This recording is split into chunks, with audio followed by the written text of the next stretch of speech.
హనుమకొండ జిల్లా మడికొండలోని సత్యసాయి కన్వెన్షన్ హాల్లో తెలంగాణ రాష్ట్ర ఆప్థమాలజీ 10వ సెమినార్ ఏకశిల ఐకాన్ 2025 పేరిట కార్యక్రమం నిర్వహించారు. ఈ సమావేశానికి ముఖ్య అతిథులుగా జేడి లక్ష్మీనారాయణ, డాక్టర్ పార్థ బిశ్వాస్లు పాల్గొని జ్యోతి ప్రజ్వలన చేసి కార్యక్రమాన్ని ప్రారంభించారు. తెలంగాణ రాష్ట్రంలోని ఆప్థమాలజీకి సంబంధించిన నిపుణులు, ఆప్థమాలజీ సర్జికల్, నాన్ సర్జికల్ నిపుణులు, మందుల కంపెనీల ప్రతినిధులు పాల్గొన్నారు.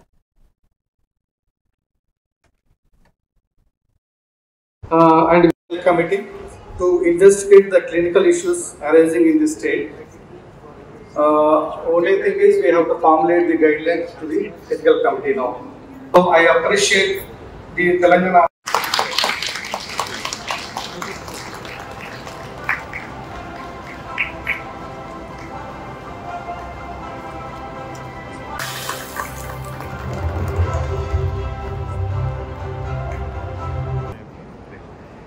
పూర్వంలాగా కమ్యూనిటీ సర్వీస్ అనేది ఇప్పుడు తగ్గుతుంది.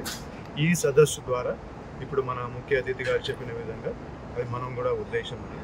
చిన్న చిన్న గ్రామాల్లో, చిన్న మండల్స్లో కమ్యూనిటీ హెల్త్ సర్వీసెస్ గత ప్రభుత్వంలో వారు కంటి అద్దాలు, ఉచిత కంటి అద్దాలు అని ఒక పథకం పెట్టారు. మంచి పథకమే, కానీ అది సరైన పద్ధతిలో జరిగిందా లేదా అని మీ అందరికీ తెలుసు.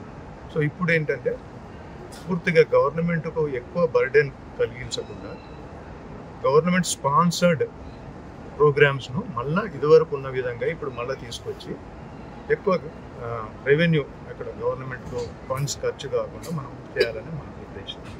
పూర్వకాలంలో ఈ క్యాట్రాక్ట్ ఆపరేషన్ కూడా అక్కడ వాళ్ళ ఇంటి దగ్గరని గ్రామం లెవెల్లోనే, లేకుంటే తాలూకా, మండల్, డిస్టిక్ లెవెల్లోనే క్యాంప్స్ పెట్టి చాలా వేల మంది ఆపరేషన్ జరగవాలి. ఇప్పుడు ప్రజలకు డబ్బులు కూడా ఎక్కువైంది, అందువల్ల అది తగ్గిపోయింది, కాస్ట్ కూడా పెరిగింది. కాబట్టి స్టిల్ గవర్నమెంట్లో చాలా ఫెసిలిటీస్ ఉన్నాయి. అందరికీ ఒక అభిప్రాయం ఏంటంటే గవర్నమెంట్ హాస్పిటల్స్లో సరిగ్గా కాదేమో అని వాళ్ళు కష్టపడి ప్రైవేట్లో